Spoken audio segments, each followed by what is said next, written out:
Séance de qualification pleine de rebondissements, au grand plaisir des quelques 50 000 spectateurs sur place. D'abord, Jacques Villeneuve les a ravis, s'emparant de la pole provisoire à une dizaine de minutes de la fin. Mais alors qu'il ne restait que quelques secondes à courir, l'Allemand Michael Schumacher est venu coiffer Villeneuve par une marge des plus minimes, 13 millièmes de seconde. C'est donc lui qui occupera la pole et Villeneuve sera à ses côtés.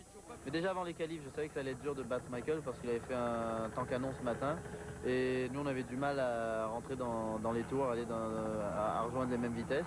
Et en qualif, on a finalement trouvé un réglage qui était pas mal. Mais les changements qu'on a fait pour la dernière sortie auraient pu être bons, mais il fallait aussi ajuster le freinage et on l'a pas fait et ça nous a joué un tour. Je savais avant d'arriver à Montréal que ce serait la piste la plus difficile, surtout en qualif. Elle s'adapte le moins à la Williams-Renault puisque c'est une piste où on tourne avec très peu d'ailerons et aussi il y a très peu de virages rapides. Mais avec le plein d'essence, la voiture est bien plus performante, donc je suis assez en confiance pour demain. Derrière les deux meneurs, sur la deuxième ligne, le Brésilien Rubens Barrichello, de l'écurie Stewart Ford, grâce à un excellent chrono de 1:18:38. Tous s'entendent pour dire qu'il s'agit là d'une des belles surprises de la saison en Formule 1. Et à ses côtés... Une très bonne foule en fait, parce qu'elle applaudit n'importe qui va vite, donc ça c'est fabuleux à voir. C'est plutôt rempli d'émotions, c'est plutôt difficile à vivre quand c'est la première course à laquelle on assiste. Surprise sur le site du Grand Prix du Canada. La présence de la mère de Jacques, Joanne, qui, pour la première fois à l'extérieur de Monaco, assiste sur place à une course de Formule 1 à laquelle prend part son fils. Les émotions sont fortes dans le public, vous le sentez évidemment, il est l'idole de tous, mais pour vous, les émotions doivent être également très fortes.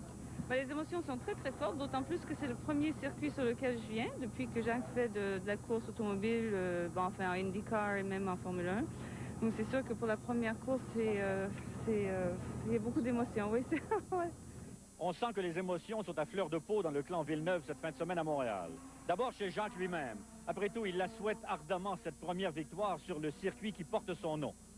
Ses admirateurs également la souhaitent, cette victoire, non seulement pour Jacques, mais pour eux. Mais voilà que vient s'ajouter une autre vibration émotive, la présence de Joanne. Pour la première fois, la mère de Jacques vient voir courir son fils sur le circuit qui porte le nom de son défunt mari. Il la veut, cette victoire ici, hein?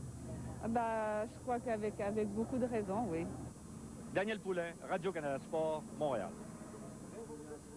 Alors donc, Schumacher et Villeneuve seront côte à côte sur la première ligne demain, suivi du Brésilien Rubens Barrichello et du coéquipier de Villeneuve chez Williams, l'Allemand Heinz Harald Frentzen.